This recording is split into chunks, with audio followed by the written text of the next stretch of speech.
반갑습니다. 설비보정 기능사 CBT 기출보건 문제 풀이를 시작하겠습니다. 접착제에 대한 설명 중 맞지 않은 것은 이 고체 표면의 좁은 틈새에 침투하여 모세관 작용을 할 수 있어야 한다. 이 용매 또는 분산매의 증발에 의하여 경화되는 접착제를 유화액형 접착제라고 한다. 3. 냉각에 의하여 강화되는 접착제를 중합제형 접착제라고 한다. 4. 액상의 접착제가 도포 후 용매의 증발, 냉각 또는 화학 반응에 의해 고체화하여 일정한 강도를 가져야 한다. 정답은 3번이고요. 자, 우리가 1번과 4번은 접착제의 구비 조건에 대한 설명이고요. 이제 2번과 3번이 이제 종류, 접착제의 종류에 대한 설명인데, 종류는 크게 세 가지가 있습니다. 우리 보기에도 나와 있는 중합제형, 다음에 유화액형, 다음에 열용융형이 있습니다.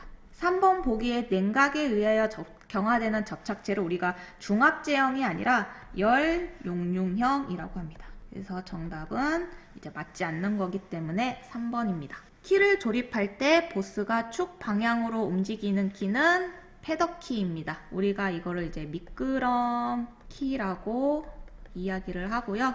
보통 키에 나사 체결을 해서 축 방향으로 움직일 수 있게 만드는 키를 우리가 패더키라고 이야기합니다. 송풍키 축의 센터링 작업에 사용되는 공구가 아닌 것은 1번 직선자, 2번 고무해버, 3 틈새 게이지, 4 센터 게이지.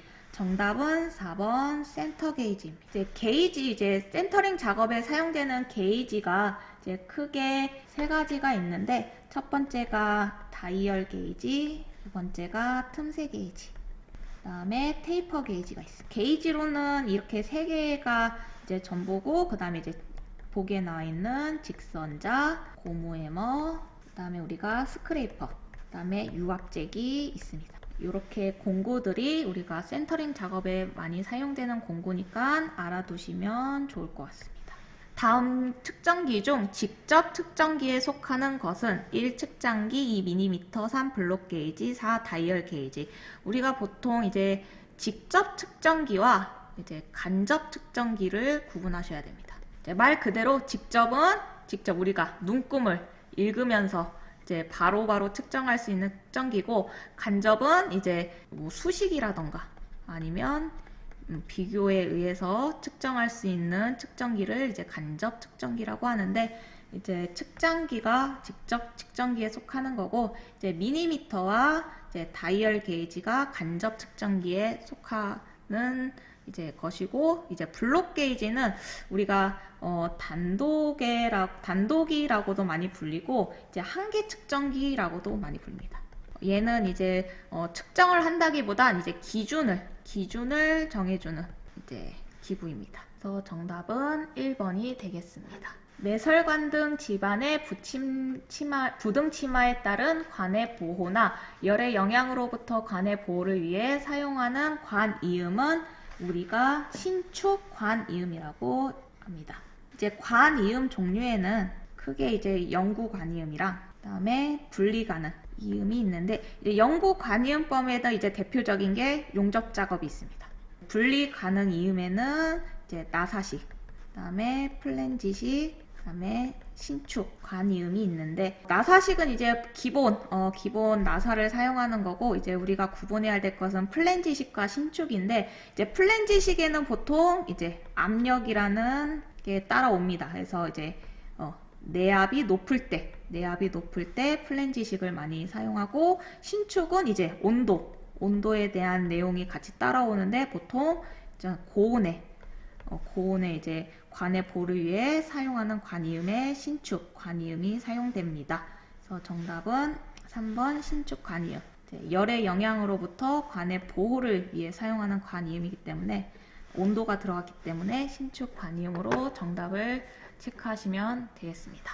기어 이면의 경화된 부분에서 이끝이 금이 가는 것으로 진행성 피칭의 구멍과 구멍이 연결되어 크게 방리되는 현상을 우리가 스포링이라고 하는데, 기어의 이제 이의 손상에 따라오는 이제 세 가지 이제 현상이 있는데, 첫 번째가 피칭, 다음에 스포링, 코어링이 있습니다. 그래서 이제 피칭은 이제 기업 표면의 균열부에 이제 윤활유나 이제 고압에 의해서 그냥 면의 일부가 이제 떨어져 나가는 것을 우리가 피칭이라고 하고요. 코어링은 이제 이 뿌리면과 이 끝면에 맞물리는 이제 처음 부분 혹은 이제 끝 부분에서 이제 손상이 많이 발생하는 현상을 우리가 스코어링이라고 합니다. 그래서 정답은 이제 이거는 스포링이 정답이 되겠습니다. 펌프 축에 설치된 베어링의 고온 발생 원인이 아닌 것은 1. 급유 부족, 2. 축 중심의 일치, 3. 순환계통의 불량, 4. 모터와 펌프의 무리한 직결 상태.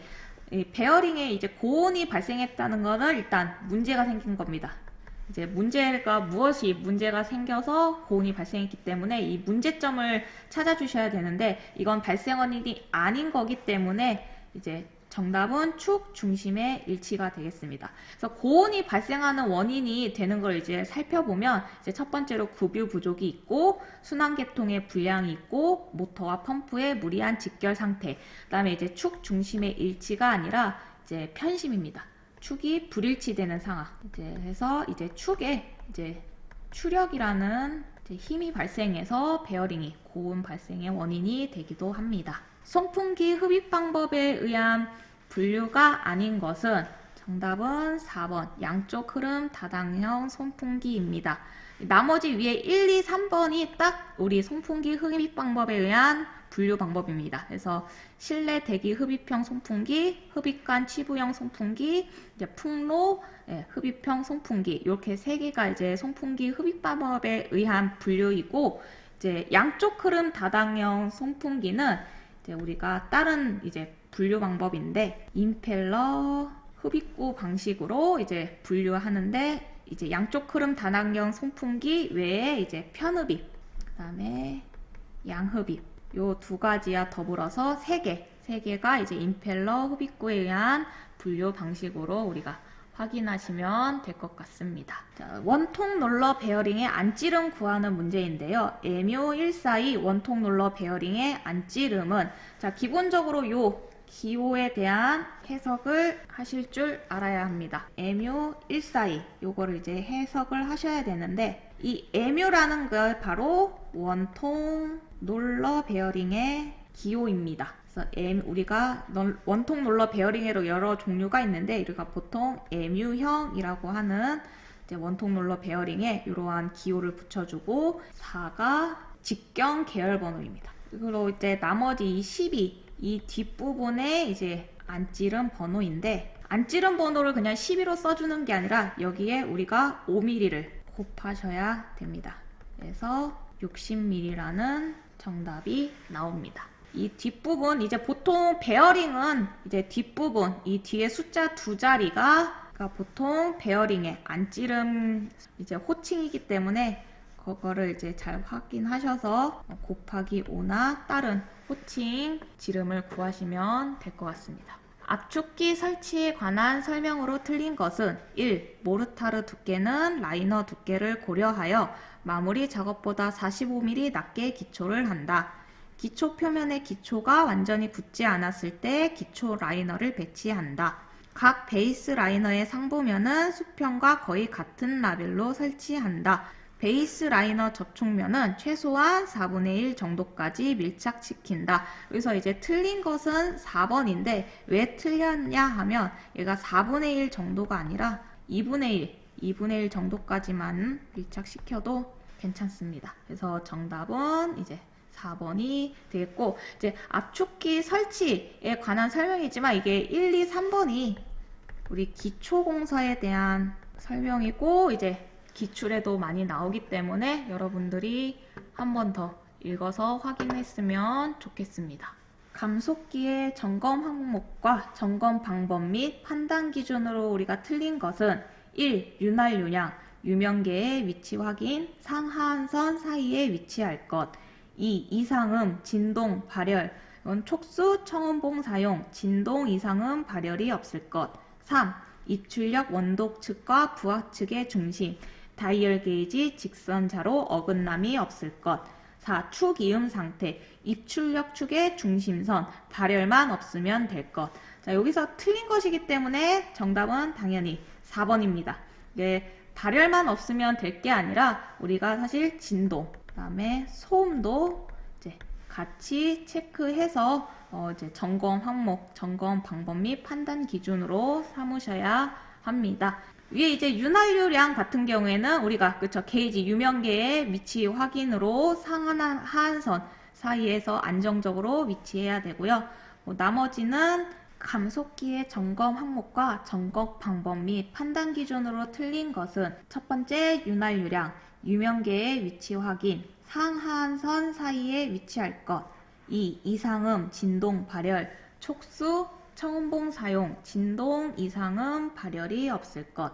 3. 입출력 원동측과 부하축의 증시, 다일열 게이지, 직선자, 어긋남이 없을 것. 4. 축이음 상태, 입출력 축의 중심선, 발열만 없으면 될 것. 하나하나 살펴보면 윤활유량은 우리가 유명계의 위치로 확인할 수 있습니다. 그래서 상한선, 하한선 사이에서 위치해서 우리가 윤활유량을 항상 그 중심에 놓고 항상 사용하셔야 됩니다. 그다음에 이상음이나 진동 혹은 발열이 발생했을 때는 이제 우리가 이제 손이나 혹은 청음봉 이제 기타 도구들을 사용해서 진동이나 이상음이나 발열이 항상 없어야 되고요. 그다음에 입출력 원동측과 부하축의 이제 중심을 맞추기 위해는 다이얼 게이지와 직선자를 이용해서 이제 어긋남, 이제 편심이 없어야 되겠습니다. 그다음에 축 이음 상태, 입출력 축의 중심선을 확인하면 되는데 이제 발열만 없으면 될 것이 아니라 우리가 아까 위에서도 이상음, 진동, 발열 항상 이 세 가지는 같이 따라다녀요. 그래서 진동, 소음, 발열 요 세 가지가 모두가 없어야 되겠습니다. 그래서 정답은 4번이 되겠습니다. 한국산업규격 이제 KS라고 하는 에서는 도면을 작성할 때 제3각법으로 표현함을 기본으로 합니다. 제3각법으로 도면을 작성할 때 평면도는 정면도의 어느 쪽에 위치하는가?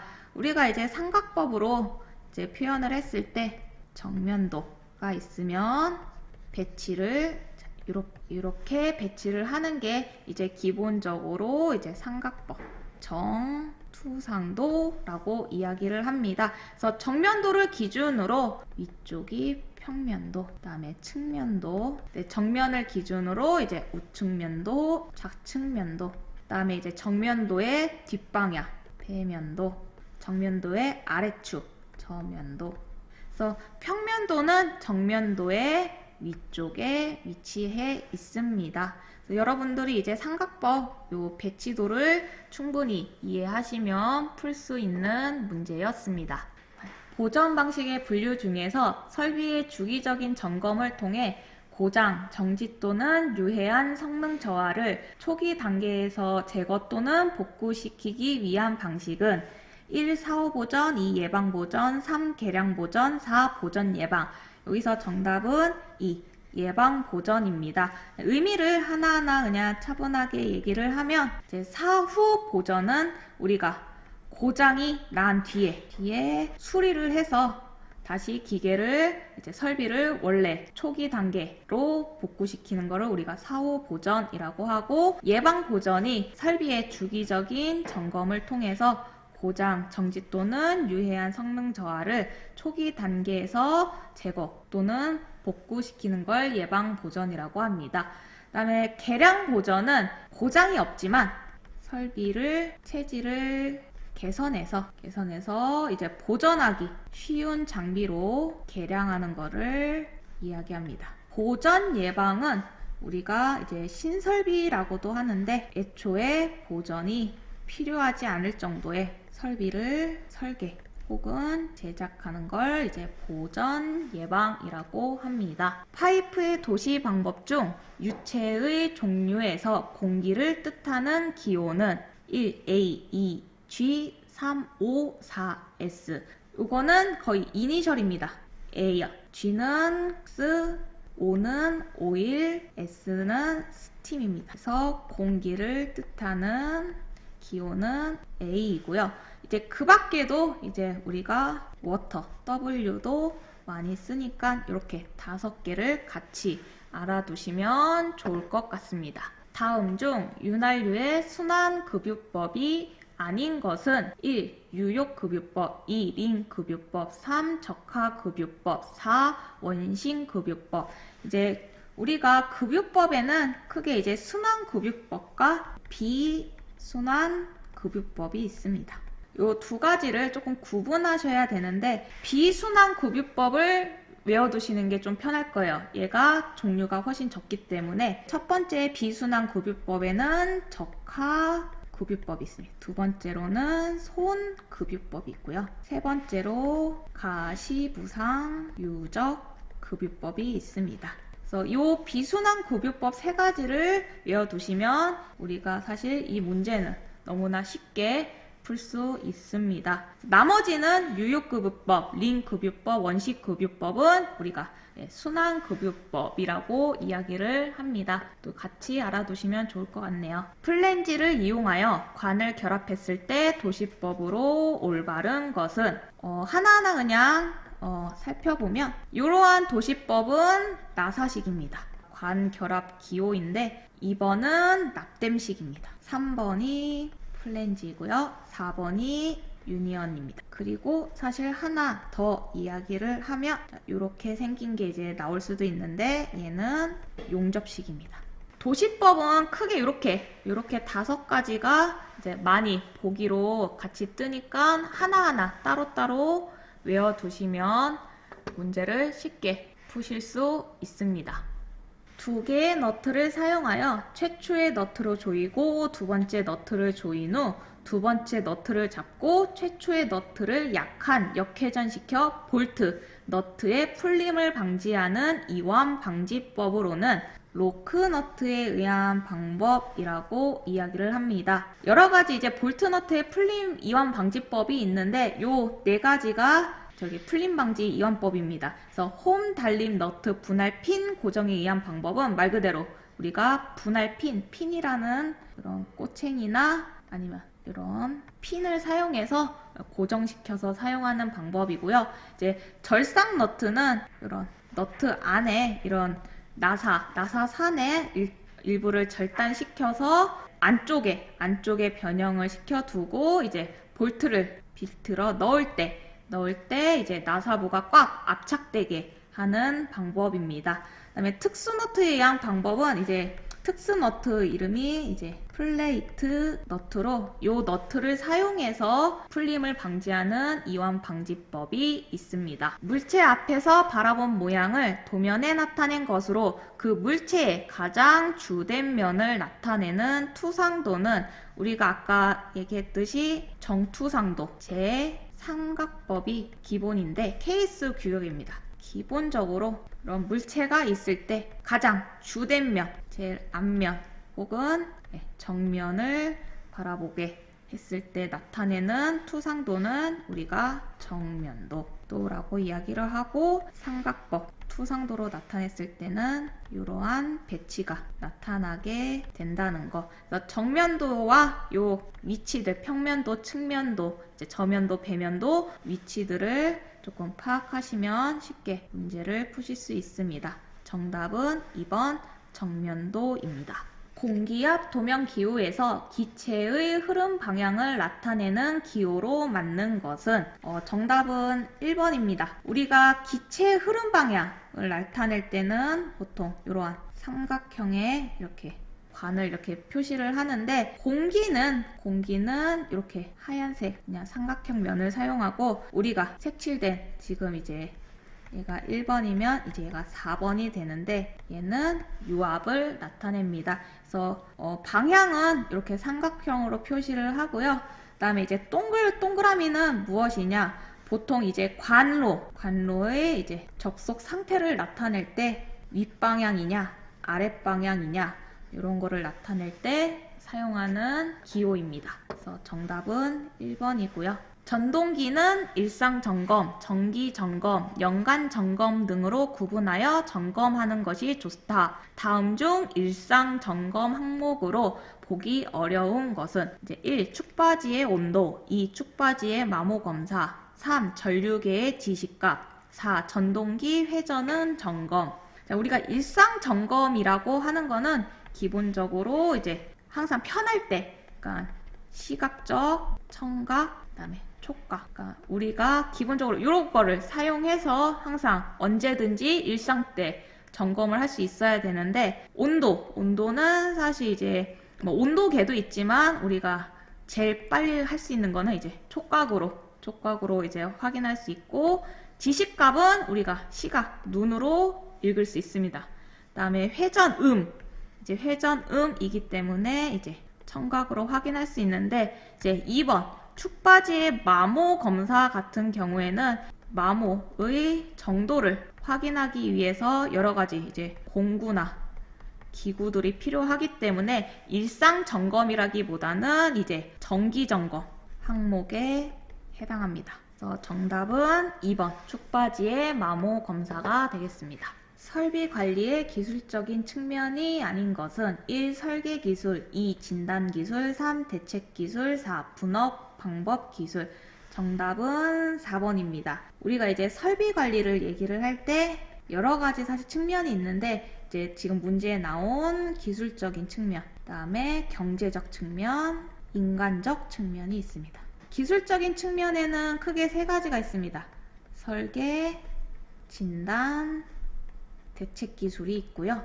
이제 경제적인 측면은 이제 경제적이다. 이제 돈이죠. 그래서 예산 편성이라던가, 그다음에 보전비, 이제 설비 관리이기 때문에 보전비 관리 측면에서 이제 이런 기술들이 있고, 이제 인간적인 측면에 이제 사람이 이제 같이 들어가기 때문에 이제 분업 방법이라든가, 그다음에 행동 방법, 그러니까 이제 설비를 이제 관리하는 사람에 대한 이제 그런 기술적인 측면이 있습니다. 4번 분업 방법 기술은 아까도 얘기했듯이 인간적인 측면에 속하기 때문에 기술적인 측면이 아닙니다. 공장 배치 계획 단계 절차에서 대량 생산의 형태의 경우에 제품이 완성될 때까지의 공정에 알맞도록 흐름 생산 형식으로 배치하는 것은 제품별